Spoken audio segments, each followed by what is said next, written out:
Queridos, carta de Paulo a Tito, capítulo 1, versículo 4.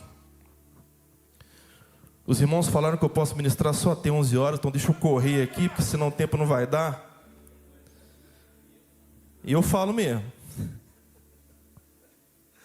Agradeço a pastora Cris, e os demais pastores aqui pela confiança no nosso trabalho. Darei o meu melhor para ser sensível ao Espírito Santo, amém? Diga comigo, eu posso ser. Diga com mais virilidade, eu posso ser um homem de verdade.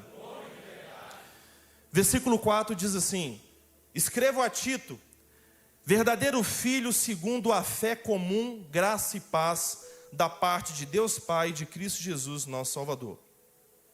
Por esta causa, Tito, te deixei em Creta, para que pusesses em ordem as coisas restantes, bem como, em cada cidade, constituísse presbíteros, conforme te prescrevi. Primeiro, alguém que seja irrepreensível, marido de uma só mulher. Segundo, que tenha filhos crentes que não são acusados de dissolução, nem são insubordinados. 3, porque é indispensável que o bispo seja irrepreensível, como alguém que dispensa algo da parte de Deus. 4, que não seja arrogante. 5, que não seja irascível. 6, que não seja dado ao vinho. 7, que não seja violento. 8, que não seja uma pessoa gananciosa, um cobiçoso de torpe ganância. 9, que ele seja hospitaleiro. 10, amigo do bem. 11, sóbrio. 12, justo. 13, piedoso. 14, que tenha domínio de si. E por último, depois de falar de todos os atributos pessoais do homem que cuida da sua casa, que cuida dos seus filhos e que tem testemunho social, por último é que ele fala que seja apegado à palavra fiel, que é segundo a doutrina, de modo que tenha poder tanto para exortar pelo reto ensino, como para convencer aqueles que contradizem. Ou seja, depois de falar de todos os atributos da responsabilidade como homem, Paulo, por último, diz que seja bom de Bíblia.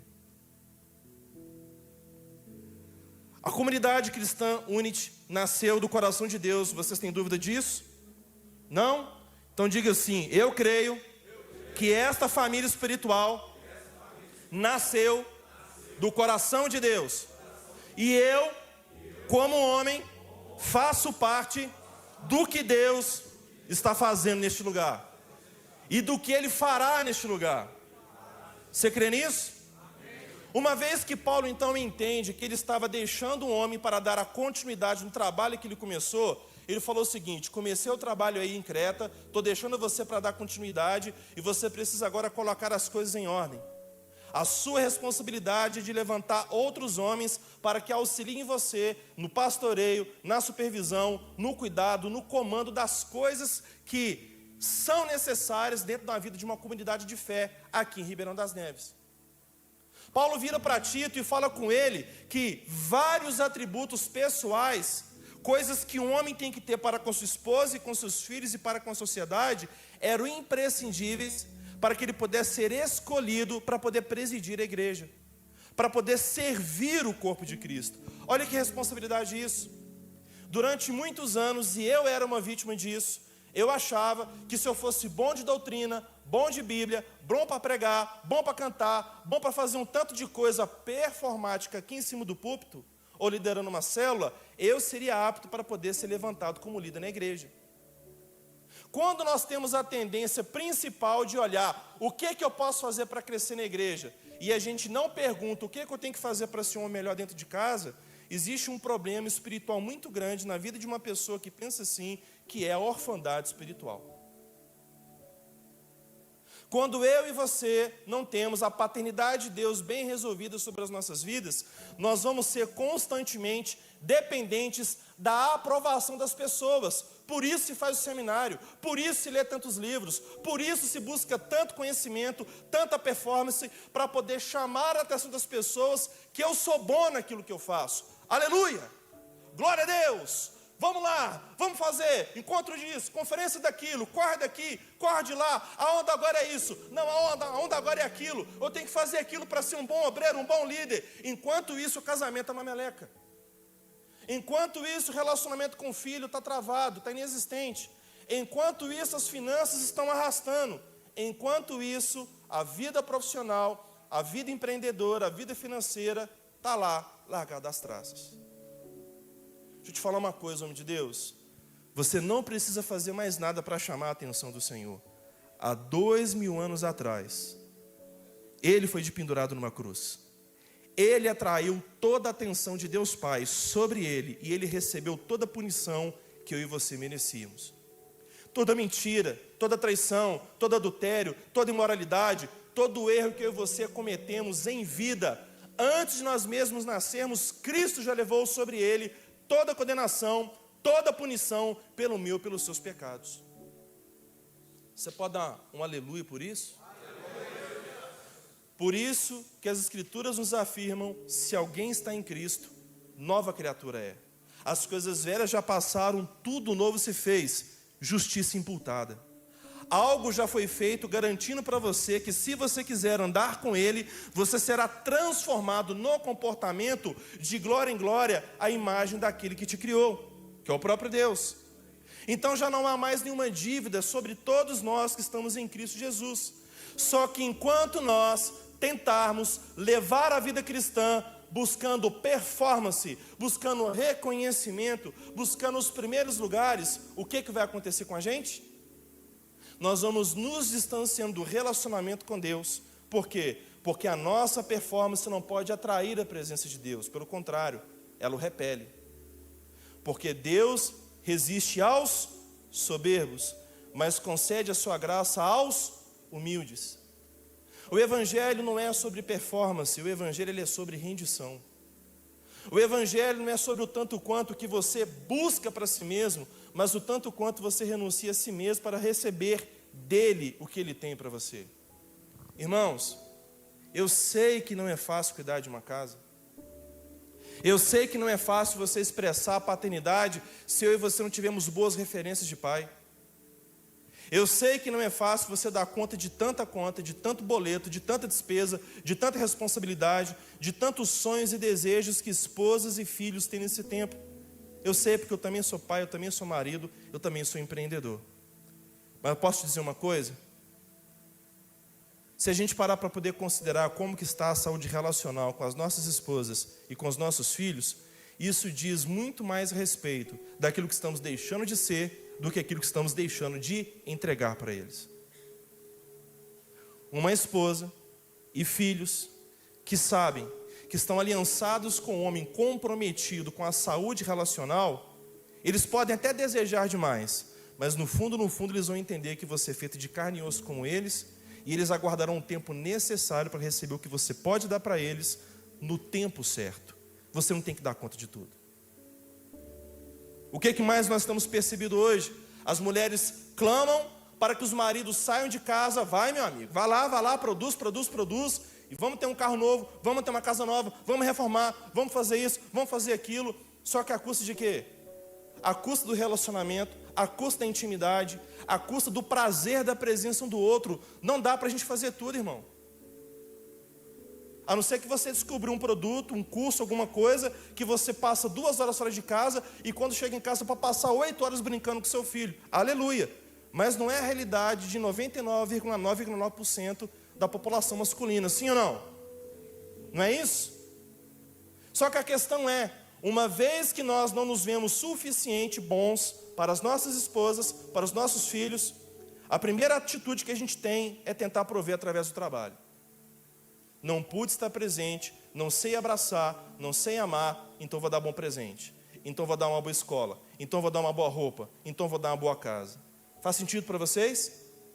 Talvez você está com a cabeça tão cheia, com tanta coisa relacionada ao cuidado com a sua casa, que você não está conseguindo nem ter, sabe, com continuidade, uma intimidade sexual de qualidade com a sua esposa. Ansioso demais, preocupado demais, comendo mal, dormindo mal, isso afeta a sua testosterona. Isso afeta a sua libido, afeta o seu desejo de ter intimidade com sua esposa, irmão.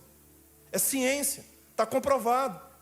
Então, nós precisamos entender a respeito de qual é o verdadeiro significado da vida. O que é importante para com a vida? Será que é mais importante as nossas esposas e filhos terem coisas, ou elas nos terem próximo delas, mas com propósito e com significado? Paulo comunica para esse homem de Deus aqui que ele precisava olhar para homens que fossem bem resolvidos, e o fato de eu ser bem resolvido, aonde que você pode medir que de fato eu sou um homem bem resolvido? É por eu pregar bem? Não, não é por eu pregar bem. É para você ir lá na minha casa, sentar com a minha esposa e perguntar para ela como que está a saúde da sua família. Irmãos, vocês me permitem traçar a minha opinião para vocês aqui? Se o homem é um bom locutor, se ele consegue ler bons livros e se encher de conteúdo, se ele tem boas ideias e é uma pessoa carismática, ele consegue abrir, ele consegue conduzir uma igreja sem o Espírito Santo, e quem não tem o Espírito Santo acaba seguindo essa pessoa sem perceber. A sociedade está muito performática. As pessoas estão em busca de vida. E enquanto nós temos às vezes a sede do eterno, muitos homens eles estão se perdendo com aquilo que é terreno. E o evangelho que nós conhecemos, o evangelho de Jesus Cristo, ele precisa matar você para que você possa experimentar a nova vida. Não tem como eu e você acessarmos a vida de Deus, o reino de Deus, o que o Senhor tem para nós, se você quer permanecer no odre velho dos seus usos e costumes da velha vida que você nasceu, ao qual você foi construído, ao qual você recebeu como uma cultura dos seus próprios pais. Não tem como recebermos vinho novo e colocando em odres velhos. Não tem como nós recebermos o novo de Deus, vivemos um tempo novo em Deus, se a gente preserva usos e costumes que aprendemos com os nossos pais, de ansiedade, de solidão, de passividade, de negligência, de estupidez, aonde que nós vamos sempre replicando aquilo que os nossos pais fizeram ou deixaram de fazer para nós, que a gente quer fazer para os nossos filhos. Não. A nova vida em Cristo, ela é manifestada quando você abre mão do seu jeito de ser, da sua velha vida, e você abraça a nova vida em Cristo. Deus está falando com alguém aqui? Deus está falando com alguém aqui? Existe um novo de Deus para cada um de nós, mas não existe a mínima possibilidade de você acessar o novo se você não abrir mão do velho. Certa vez, eu já pastor, estava participando de uma conferência de família. Aí a pregadora estava falando sobre famílias funcionais e disfuncionais, e ela foi citando características de uma família funcional e características de uma família disfuncional. Quando eu fui avaliar, eu errei 8 de 10. Eu estava muito ruim, eu estava muito mal. Você já era crente? Não, eu já era pastor.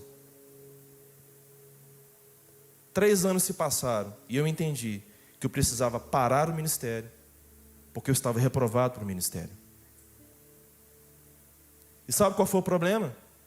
O problema é que a minha identidade era tão abstrata, era tão vazia, que eu achei que ser pastor era a minha identidade. Ser um obreiro de uma igreja era a minha identidade. Então, quando aquilo me foi removido, quando o Senhor me parou e tirou aquilo, irmãos, eu fiquei de 2 a 3 anos mal tentando me encontrar. Ali o pastor morreu. E o filho renasceu. E algo foi sendo construído mês a mês, mês a mês. Minha esposa e os meus filhos tiveram que ter muita paciência comigo, porque não é fácil você remover de uma pessoa a única coisa que sustenta aquilo que ela acha que é uma identidade dela.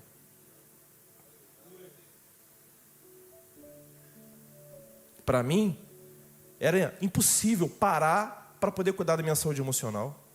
Era impossível parar para colocar a casa em ordem. Era impossível parar para poder ajeitar as coisas. E assim, lemos, mas lemos rápido, porque a gente não quer se identificar com aquilo que nos acusa dos nossos erros e dos nossos pecados. Deixa eu te falar uma coisa. A relevância da comunidade cristã Unity nessa região e nas outras regiões que Jesus irá levar vocês, amém? depende menos do microfone e mais da sua presença como indivíduo onde quer que você esteja.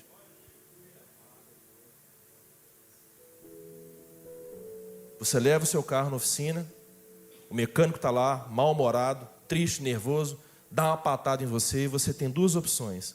Na força do seu braço, reivindicar o seu direito, dar uma patada nele também e ir embora, ou você ser um representante da comunidade cristã Unity em nome de Jesus e você entende, tem alguém morto aqui, ele precisa de vida.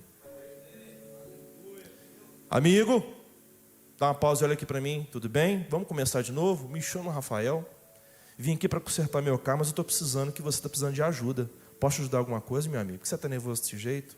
Você está com fome? Você está com sede? Deixa eu ir na padaria buscar um lanche para você. O que está acontecendo? Senta aqui comigo. Deixa eu te ouvir. Aonde foi que nós paramos de nos preocupar com pessoas, a começar por nós, e passamos a nos preocupar com a imagem que nós passamos para as pessoas? Isso é fruto do ego caído, isso é fruto da vaidade, isso é fruto da orfandade. Não existe a mínima possibilidade de vivermos o novo de Deus sem abrirmos mão do velho. Prova na palavra? Provo. Evangelho de Lucas, capítulo 12, versículo 1. Lucas 12, 1.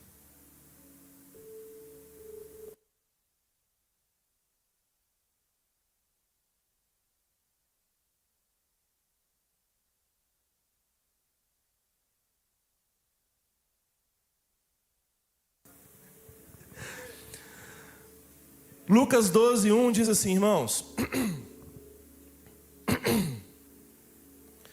posto que miríades de pessoas se aglomeraram, a ponto de uns aos outros se atropelarem, passou Jesus a dizer, antes de tudo, a quem? A quem? Acautelai-vos do fermento dos fariseus, que é a hipocrisia. Nada é encoberto que não venha a ser revelado, e oculto que não venha a ser conhecido. Porque tudo o que dissestes às escuras será ouvido em plena luz. E o que dissestes aos ouvidos no interior da casa será proclamado dos eirados. Digo-vos, pois, amigos meus, não temais os que matam o corpo, ou a gente pode falar hoje, aqueles que matam a reputação, com essa cultura do cancelamento, né? Não temais os que matam o corpo e depois disso nada mais podem fazer. Eu, porém, vos mostrarei a quem deveis temer. Temei aquele que depois de matar tem o poder para lançar no inferno. Sim, digo-vos, a esse deveis temer. Aleluia, misericórdia. Aleluia, misericórdia. Mas aqui tem uma coisa boa. Você é discípulo de Jesus, amém? Imagina a cena, você andando com Jesus. Aquela multidão de gente vindo, gente se atropelando, gente passando por cima da outra para tentar ter acesso a ele, tentar estar junto ali. O ministério estava crescendo. O ministério não estava alcançando apenas evidência, mas também uma grande relevância na vida das pessoas. Quando Jesus viu que a coisa toda cresceu, Jesus chama os seus discípulos e fala assim, eu vou parafrasear, tá? O trabalho está crescendo. A responsabilidade está aumentando. Vocês querem dar conta daquilo que a gente vai viver no próximo nível? Então tomem cuidado com o fermento dos fariseus, que é a arte de encenar uma pessoa que você não é.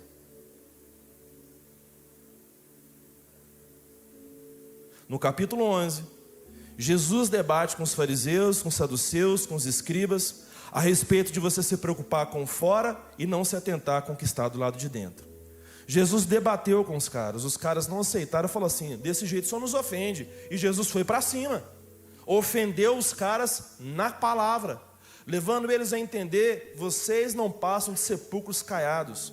Vocês são apenas o quê? Cemitérios bem arrumadinhos, bem enfeitados, vocês não passam disso. Vocês mostram para os outros uma coisa que vocês não são. Então Jesus estava com a mente dele fresca com aquele debate, com aquela conversa. Jesus então chega ali, se depara com aquela multidão e preocupado que os seus discípulos não pegassem aquela mesma postura de vida, de mostrar ser uma pessoa que não é, mostrar ser um discípulo que não é, mostrar ser um ministro que não é, fala com eles, gente, tomem cuidado. Cuidado com o fermento dos fariseus, que é a hipocrisia, o ato de encenar. E por que Jesus coloca na categoria de fermento? Porque o fermento, ele é muito pouco, ele faz um trabalho silencioso, ele faz um trabalho muitas vezes lento, e quando você assusta alguém que começou com muita sinceridade, mas colocou uma pitadinha de performance ali dentro, ele chega 2 anos depois na igreja todo inchado, parecendo um pão sovado, todo inchadão. Nossa, como que fulano cresceu? Nossa, como que fulano cresceu? Quer saber de fato se um ministro do evangelho, se uma ministra do evangelho cresceu? Não olha para a minha performance, olha para a minha família.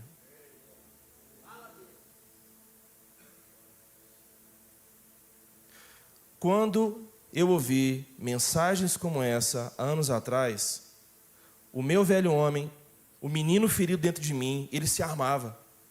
Não, não é o seu caso, não, não é isso, não, não é aquilo. Eu tentava me defender porque, irmãos, meu apego não era com o púlpito, meu apego não era com o microfone, o meu apego não era com o status de ser pastor.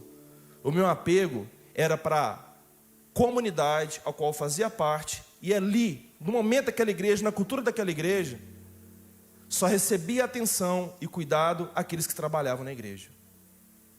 Eu precisava trabalhar para ser cuidado. Eu precisava trabalhar para ser validado. Eu precisava trabalhar para que eu pudesse ser visto e reconhecido como um filho. Eu vim de uma família disfuncional, irmãos. Eu precisava de atenção. Eu era igual o bebê da família dinossauro, preciso ser amado.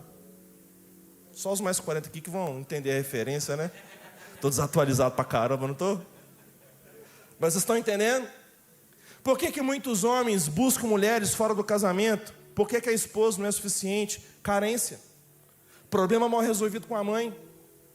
Ao inconsciente da pessoa leva ela a achar que, pelo volume de mulheres que a pessoa vai ter, ele vai ter o seu ego saciado pela presença, pela figura feminina. Não vai. Você vai destruir a mulher com quem você se casou e não vai saciar a sede do seu coração. Faz sentido? Então, quando Jesus vira para os discípulos e continua, ele fala: não tenham medo daqueles que podem matar a sua reputação, matar o seu corpo. Tenham medo daquele que pode condenar vocês pela sua hipocrisia. Irmãos, por que Jesus está falando isso? Quando nós vestimos uma máscara, quando nós nos vestimos de um personagem para poder agradar os outros, a gente se faz escravo dos outros. Nós queremos chegar para os nossos pastores e mostrar para eles que a gente é perfeito. A gente quer chegar para os nossos liderados e mostrar para eles que a gente é perfeito, sendo que nós não somos perfeitos. Está tudo bem? Está tudo bem. O que era para ser uma pergunta, para ser uma ponte, para a gente poder ter um relacionamento profundo como irmãos em Cristo, se tornou um cumprimento banalizado, aonde que a gente fala que está tudo bem, sendo que lá no fundo não está nada bem. E aqui é uma das coisas mais importantes que eu, Rafael, trago como a minha opinião pastoral para o tempo presente. Nós precisamos da palavra, amém? Nós precisamos da palavra, amém? Mas precisamos também de uma mesa posta, de uma mesa preparada e da presença de alguém que de fato se importa com a gente. Desde quando nós começamos a primeira edição da Escola Sacerdócio do Homem, eu deixei muito claro para os irmãos, os 2 irmãos aqui, né, que me acompanham, são testemunhas disso. O nosso objetivo é construir uma comunidade de apoio para os homens, aonde que você possa ser ouvido, você possa ser visto, você pode ser aconselhado, para que você possa entender quem você é, a sua posição e, consequentemente, cumprir a sua missão. Muitos de vocês estão trabalhando em empregos que vocês não gostam, só para poder cumprir com a responsabilidade de pagar suas contas. O tempo está passando e você está morrendo por dentro. Muitos de vocês entram por aquela porta nos domingos, senta aí, canta meia dúzia de canções, mas está sem vida por dentro. Por quê? Decepcionado, frustrado com o estado real, atual do seu emocional no dia de hoje. E sabe quando que isso vai ser resolvido? É quando a gente tem a liberdade de procurar alguém. Vocês trabalham com discipulado, louvado seja o nome do Senhor por isso, amém? Parabéns pela vida dos pastores dessa casa e vocês que fazem isso. Aqui, você não sabe que privilégio que é você ser discipulado. Você tem um ambiente comunitário onde você pode se assentar com o seu discipulador, com seus irmãos, e você responder a pergunta com total sinceridade. E aí, Rafa, como é que está? Está tudo bem? Meu irmão, até que eu gostaria, mas eu não estou bem. O que está acontecendo? Meu dinheiro não está sendo suficiente para poder pagar todas as minhas contas. Estou frustrado, decepcionado, broxado. Não estou conseguindo nem deitar com a minha esposa, já tem 2 semanas. De tão desanimado que eu estou. A Bíblia diz: confessai, pois, os vossos pecados uns aos outros e o quê?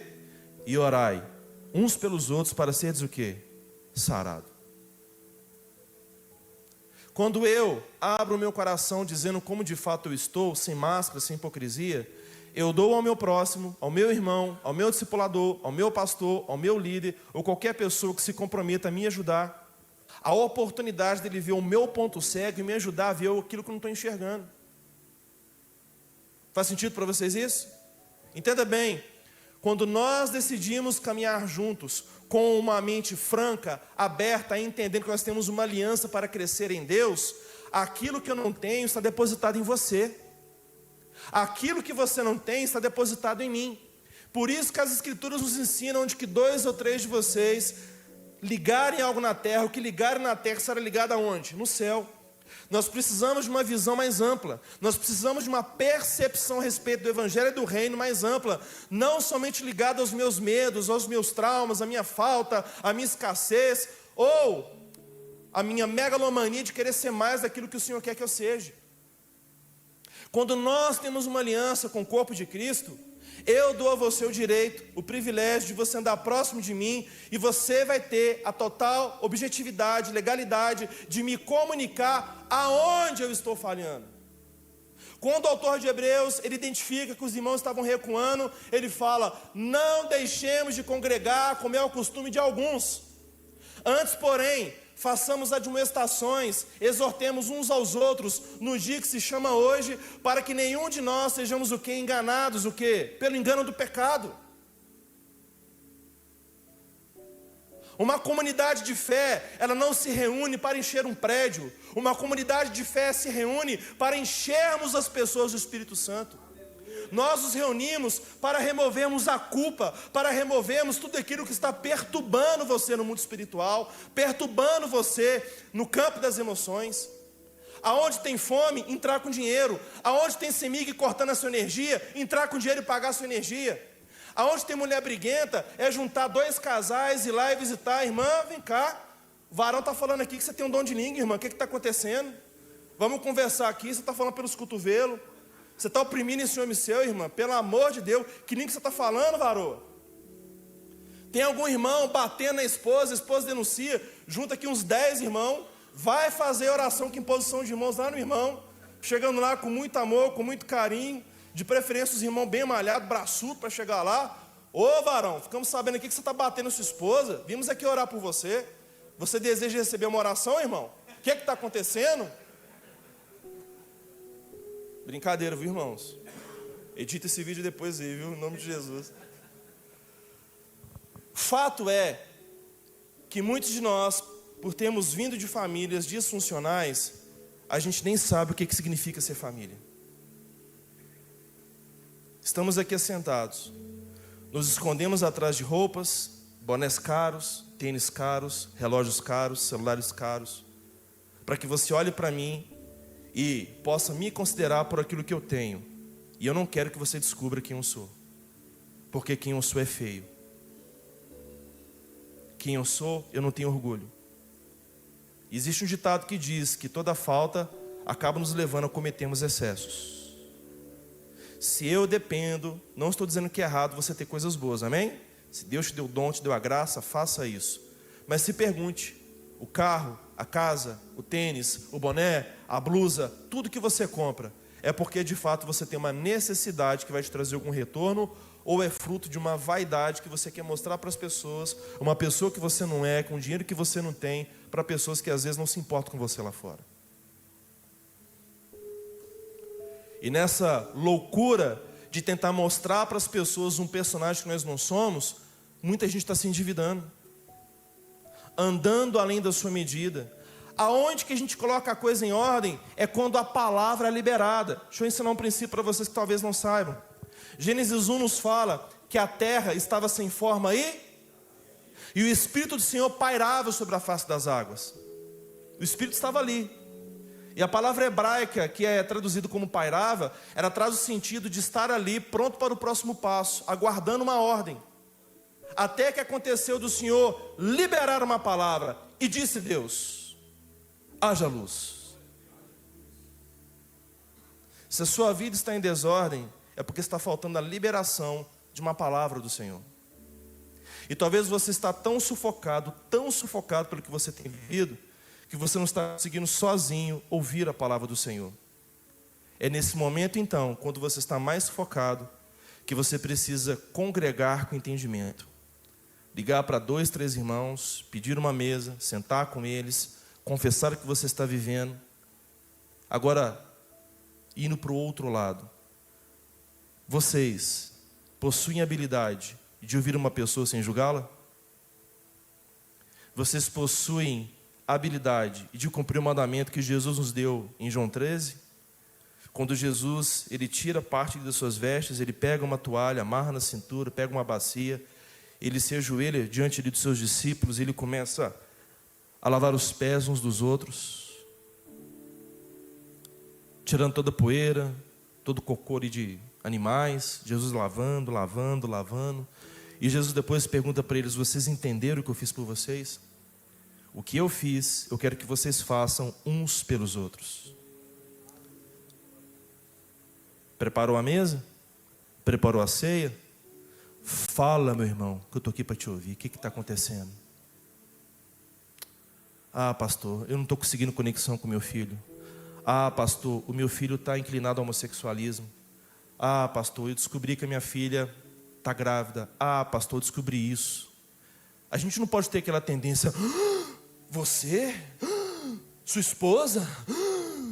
Eu esperava tudo de você, menos isso, irmão. Isso não é você pegar a toalha e lavar os pés da pessoa. É eu e você sermos um fariseu que alimentamos a hipocrisia no nosso meio. Só existe hipocrisia onde existe condenação. Só existe hipocrisia onde o nível de moralidade é muito mais alto do que o nível de espiritualidade. Nós queremos conhecer a Cristo, amém? Nós queremos conhecer a Cristo, amém? Aleluia! Evangelho de João, capítulo 13, 35, o que Jesus nos diz? O mundo saberá que vocês são os meus enviados da maneira como vocês tratam uns aos outros. Não é pelo tanto que vocês pregam, não é pelo volume de prédios que vocês abrem, não é pelo tanto de livros ou músicas que vocês escrevem, compõem e divulgam no mundo. Para Jesus, naquele grande dia, Ele não vai me perguntar quantos seguidores a gente tem nas redes sociais. Bonito, hein? 1 milhão de seguidores. Mas deixa eu te perguntar, quantos pequeninos que eu enviei para você que você se dobrou e você os ouviu?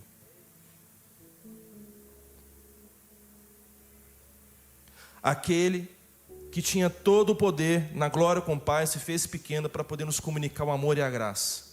E ele, finalizando a sua agenda, ele se ajoelha diante dos seus, lava os pés e pede: o que eu fiz por vocês, vocês precisam fazer uns pelos outros. Vamos entender uma lição profética aqui. Por que lavar os pés? Pedro, né? Energético, acelerado, impulsivo, uau, extremista. Não, o Senhor lavar meu pé de jeito nenhum. O Senhor aqui é o líder, eu sou teu servo. Você não vai lavar meu pé. Mas o que Jesus disse? Se eu não lavar o teu pé, eu não tenho. Se nós não temos a disponibilidade de confessar o nosso podre para a nossa liderança, a gente não tem parte com a nossa liderança. Simples assim. A comunhão que alegra é a comunhão que as pessoas te conhecem pelo avesso, não pelo volume do seu dízimo, da sua oferta, que são tão necessários quanto a sua presença, aleluia. Mas a saúde do nosso relacionamento espiritual depende da nossa vulnerabilidade dentro do corpo de Cristo. Eu sei que o mundo te traiu, eu sei que o mundo te ensinou que você não deve se confiar. Não estou falando para você sair dali com boca de sacola, contando tudo para todo mundo, não é sobre isso. Primeira coisa, valorize o trabalho discipulado que essa igreja tem. Segunda coisa, ore pela vida dos seus pastores. Ore pela vida dos obreiros, de todos os voluntários. E terceira coisa, seja intencional. Faça chuva, faça sol. Você pode não ter dinheiro para pegar um Uber, não pode ter dinheiro para poder pegar um transporte. Vá a pé, mas não falte do discipulado que essa igreja promove para você. Porque dentro do discipulado, você é enxergado. Dentro do discipulado, você tem voz. Dentro do discipulado, você é chamado pelo seu nome. Dentro do discipulado, você é identificado como um indivíduo diferente de todos os outros. Ah, mas o que vão fazer se descobrir o meu erro? Bom, é necessário que aqueles que recebem para discipular tenham a atitude de João 13. Então, se vocês me permitem uma sugestão, pergunta para ele, pergunta para o seu líder. Veja bem, esse discipulado tem a atmosfera de João 13? Se eu te confessar o meu pecado, é só entre você e eu e Deus? Aleluia. Você está disposto a me ajudar? Ou você vai pegar o que eu estou te falando e vai levar para o rádio fofoca, para o rádio peão, para poder divulgar? Vamos orar pela vida do irmão, porque o irmão acabou de cometer adultério. Vamos orar pela vida do irmão, porque o irmão está bravo, quase bateu na esposa. Vamos orar pela esposa, porque o irmão descobriu que a esposa está traindo ele. Não, irmãos. Abrir a vida exige que a parte que está escutando seja fiel a Cristo. Porque nós não somos ali pessoas que estamos em prol da nossa própria vaidade, mas estamos nos dispondo a ajudar uns aos outros para que o Cristo que habita em você seja revelado. Eu quero encerrar falando uma coisa extremamente importante. Salmo 68, versículo 5 diz que Deus da sua santa morada, Ele é o quê? Pai de órfãos e juiz de viúvas, amém? Aleluia! Órfão é aquele que não tem um pai, problema do homem. Viúva é aquela que não tem um marido, também problema de um homem. As duas coisas que Deus precisa abraçar e assumir como responsabilidade é por conta da omissão de algum homem. Tem muito filho que é órfão de pai vivo. Tem muita mulher que é viúva de marido vivo. Aí eu te pergunto, como é que nós vamos resolver isso? Eu vou te dizer pela minha experiência pastoral e bíblica, aleluia? Vocês recebem nessa noite? Se você se identificar com a missão que Deus tem para você, o seu filho vai ter um pai de volta. A sua esposa vai ter um marido de volta. E para você que é divorciado, Deus tem restauração para você. Quando o homem, ele é levado a um ambiente de misericórdia e de graça, ele tem a sua culpa expiada, ele é corrigido, ele é levado a ter a consciência de que ele de fato errou, mas existe graça da parte de Deus para o restaurar. Esse homem abraça isso com toda a sua força e vive a missão que Deus o confiou. O que antes era um peso, ter que resolver o problema da minha casa, agora é uma obsessão do meu coração. Voltar para casa agora e vou levar um mimo para minha esposa. Meu bem, trouxe esse livro aqui para que nós possamos estudar juntos no Senhor. Temos um tempo juntos no Senhor. Passo na Araújo, compro uma barra de chocolate, meu bem. Me lembrei de você. Você é um doce na minha vida. Se ela não é, profetiza, viu, irmão? Vai profetizando, dá-lhe um tanto de chocolate que uma hora deixa de ser azedo e se torna uma mulher doce. Vocês estão entendendo? Você só não vai viver o que Deus tem para você se você não quiser. Você só não vai viver os planos de Deus para a sua vida se você não quiser. Porque da parte dele, há 2.000 anos atrás, um sangue foi derramado, uma igreja foi constituída e uma casa, uma mesa foi preparada para você. Irmão, entre na sala, se assente na mesa e desfrute da comunhão dos seus irmãos.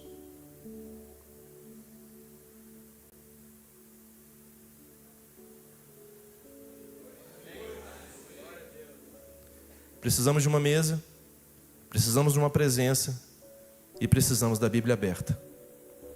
Precisamos de uma mesa, precisamos de uma presença e precisamos da Bíblia aberta. Eu vou repetir: precisamos de uma mesa, precisamos da sua presença e precisamos de uma Bíblia aberta.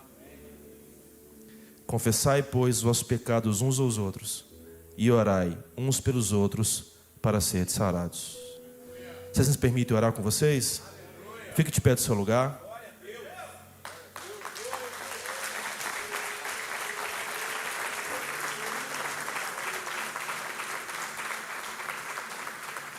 Quero te convidar a você dar as mãos ao seu irmão que está do seu lado. Se for possível, feche os corredores.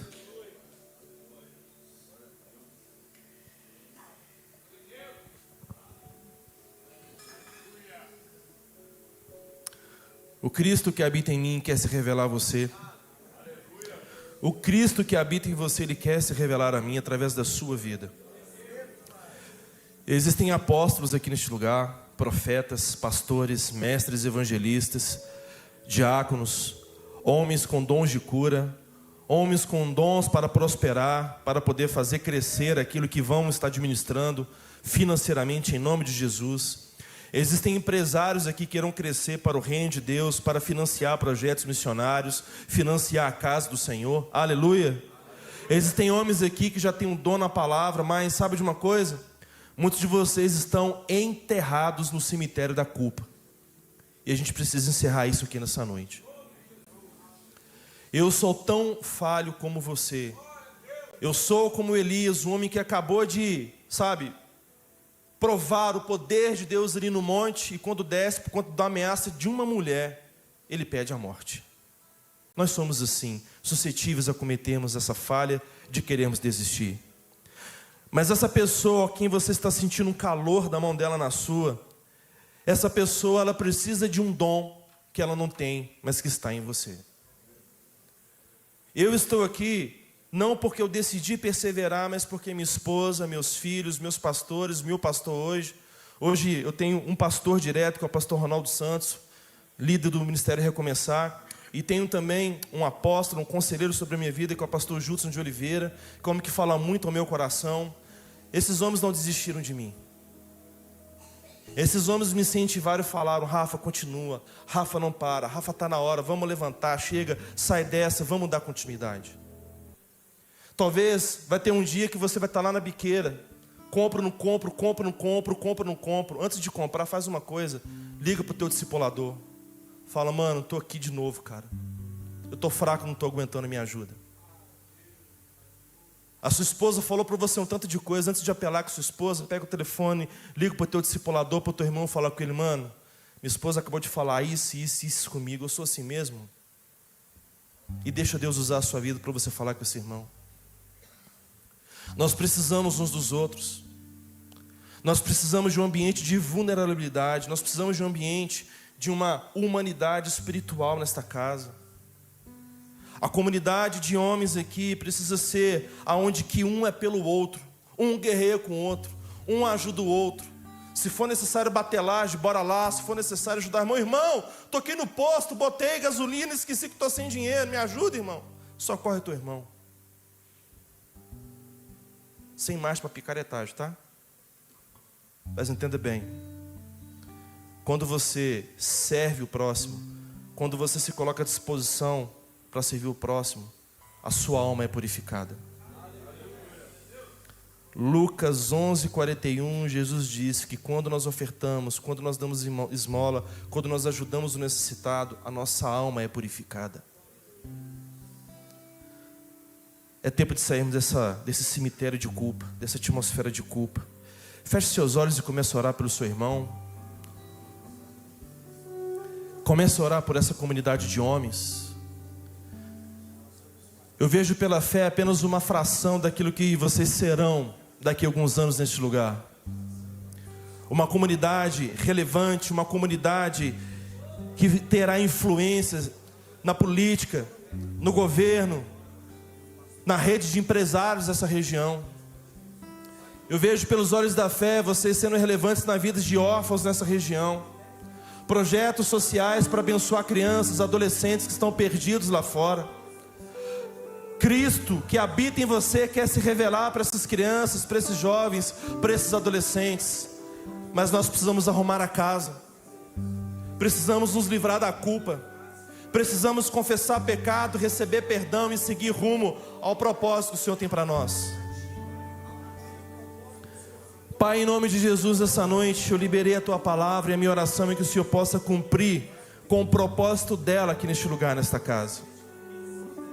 A minha oração, meu Deus, é que o Senhor possa remover do cemitério da culpa todo homem que está debaixo do governo de acusação, de um governo, Deus, de engano, do Satanás, Deus, e traga esses homens para a luz. Traga esses homens para a luz. Nesta noite, Senhor, vem aqui remover a pedra. E eu quero aqui, Senhor, pedir ao Senhor que pelo Teu nome o Senhor possa declarar nessa noite: Lázaro, saia para fora. Lázaro, saia para fora. Você que já teve um ministério e desistiu por conta de um erro, volte a acreditar. Você que já empreendeu, quebrou e sabe que Deus tem promessa para você, volte a acreditar. Você que já foi casado, de repente não deu certo, converse com os teus líderes, volte a acreditar. Você que vez ou outra está sendo vencido por um vício, seja pela pornografia, seja pelas drogas, pelo álcool, pelo jogo, volte a acreditar. Você é maior do que essa compulsividade. Você é maior do que esse vício. A voz do Espírito Santo fala ao seu coração nessa noite. Você é maior do que todas essas quedas que você tem vivido. É tempo de você se levantar e assumir que a sua família tem, a herança que Deus tem para você. É tempo de você se olhar como parte dessa igreja e não apenas como consumidor. É tempo de você entender que você é parte relevante nesta casa, e que se você seja fiel no pouco, e o Senhor te colocará sobre o muito. Seja fiel naquilo que Deus tem te colocado, e Ele há de te capacitar para você viver o extraordinário. Seja fiel no dia a dia, seja fiel no ordinário, e viva o extraordinário de Deus sobre a tua vida. Levanta a mão do teu irmão mais alto que você puder. Levanta a mão do teu irmão mais alto que você puder. Eu quero profetizar coragem. Eu quero profetizar que vocês serão homens destemidos, corajosos, que vão herdar a herança que o Senhor tem para vocês. Ninguém vai ficar para trás, ninguém vai ser esquecido, ninguém vai ser mais desacreditado, porque você faz parte de um corpo, você faz parte de uma aliança. Existe um sangue no altar que te justifica.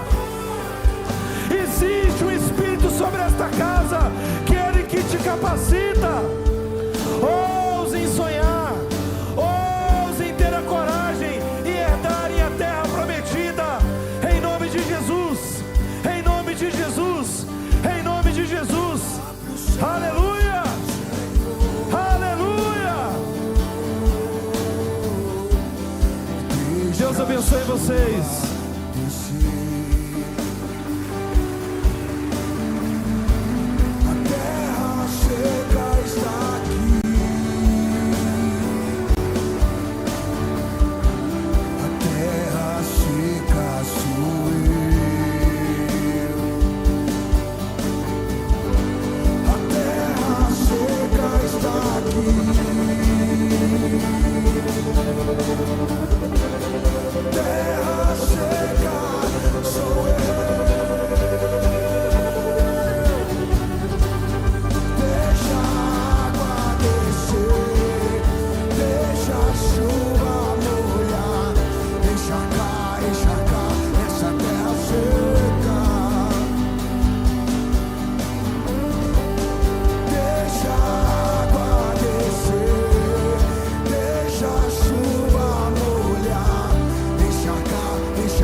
Se tornou sequidão, se tornou um deserto.